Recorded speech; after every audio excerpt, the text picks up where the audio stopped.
Okay, welcome to this periodic news update. Set the scene here, and we're going to be talking about, I'm in the same place I was when I was making that boson video, but I'm going to be talking about quadrillion versus boson.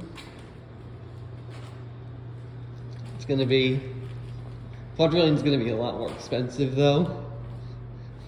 It's going to bundle the system with Rave OS eventually, or Linux. Enhanced version of Linux to make it closer to, like, in between Mac OS and Windows.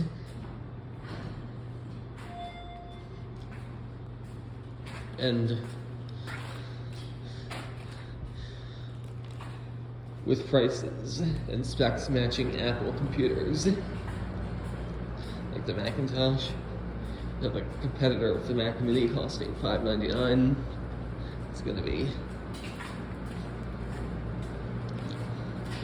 okay. Wait a minute.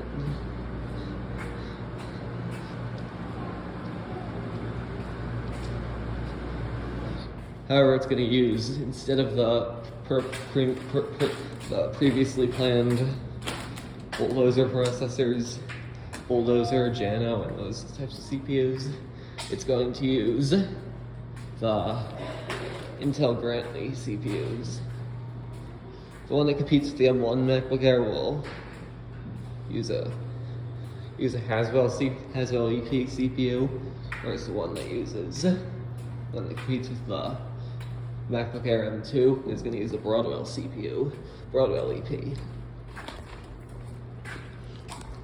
And both matching the same prices for the same components.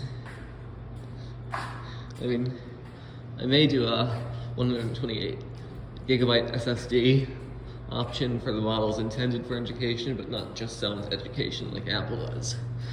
Yeah, not going to become Apple from the 1990s, where most people think that they failed because of the wide variety of products and the freedom of selection. It was really because of the lack of available models to the consumer market in America, and also the clones, the Performas, you know what I mean.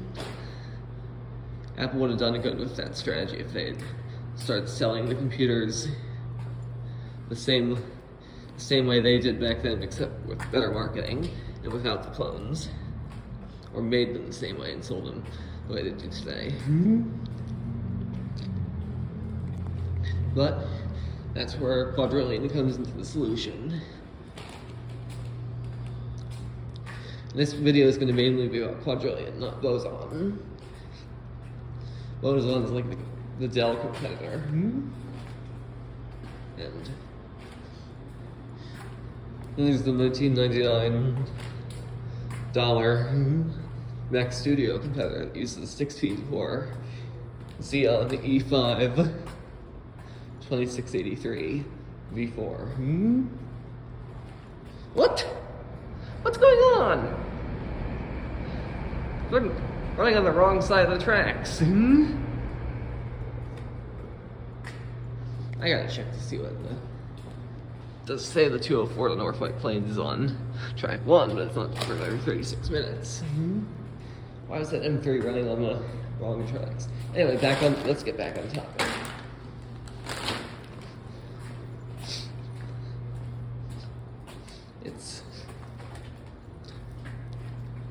Then there are computers like competing with the M2 Pro and M2 Max MacBook Pro. Computers like ones that would cost around the same and would feature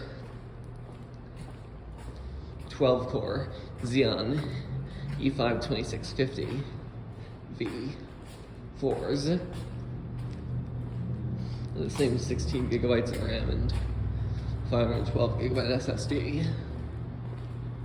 Now here's the one difference between all these products and from Apple and mine is user upgradability on mine, where the user can upgrade the products. You still spend the same amount to have them pre-configured, but they can be upgraded afterwards. All of them can be. I'll try to make that the case with the smartphones, given that Raspberry Pi has a lot of ports, but there are no actual slots on them, except for the SD card slot, so that's at least something.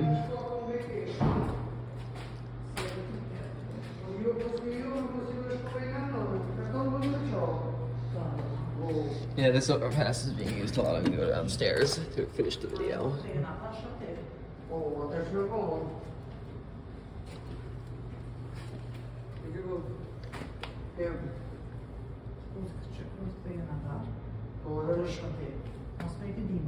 Io sono quasi per scopare che quindi, io te mi sentite, sono settembre. Io.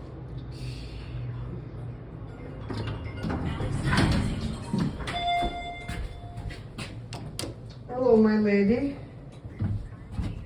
How are you, Alex?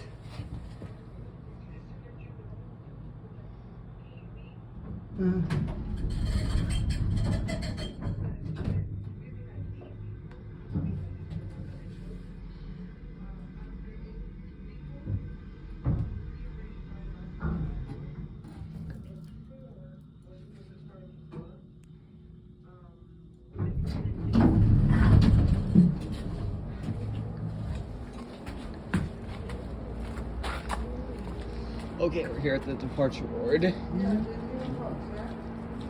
Sorry about that. I couldn't speak during that video. There were two women in the elevator with me. The platforms, however, are much longer, and I can walk up and down them. Here at Mineola. Anyway, there are other laptops too that Apple's planning on launching, like the 12-inch Retina MacBook Apple Silicon with the M2 or M3 chip. Probably the M3. Probably, it might even be just a A17 because they need something that won't overheat, like the standard M3 would, because it would draw like 15 watts. And Apple and the Broadwell Skylake and Kaby Lake chips that they had are 7 watt. So you know. Then there's going to be the competitor to that thing.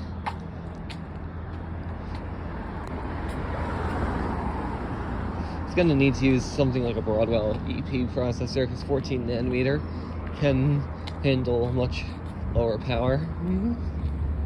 Along with using the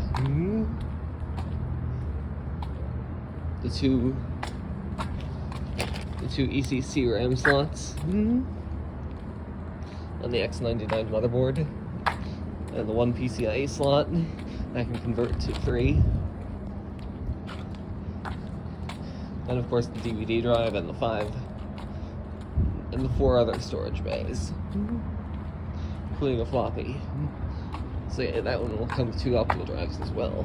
Maybe it won't come with 2, it'll come with just the DVD, given that it's a cut down laptop. But I would never exclude an optical drive from the product that isn't big enough to use one. That is big enough to use one.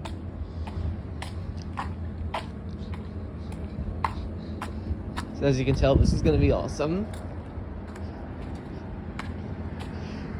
I'm pretty sure that the one that competes with the 12-inch Retina MacBook will probably have just 8 gigabytes and 128 or 256 gigabytes of storage with 8 gigabytes of RAM. That sort of stuff.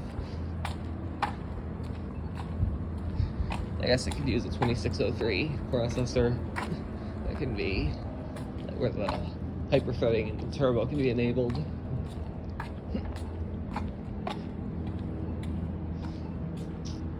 A 6-core processor. Then there's the 12-core Mac. There's the 12-core Mac Mini competitor.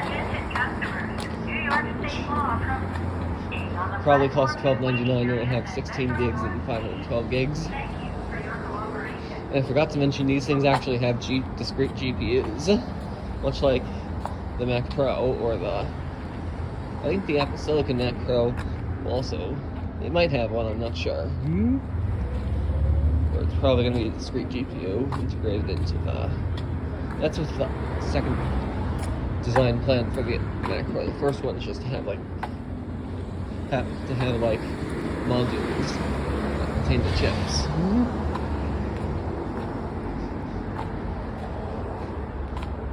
So GPUs like the Quadro M4000 or M6000. The M6000 will go in the studio competitor. The 4000 will go in the Mac Mini competitor, along with the laptops that'll be made with the larger laptops, whereas the low profile ones will be used on the smaller laptops that are more compact, like the lower profile R7 450, which feels like 4 gigabytes of 128-bit RAM. Still pretty good. Because it compares to the RX 6600 XT, or even 6650. It compares to the RTX 4060.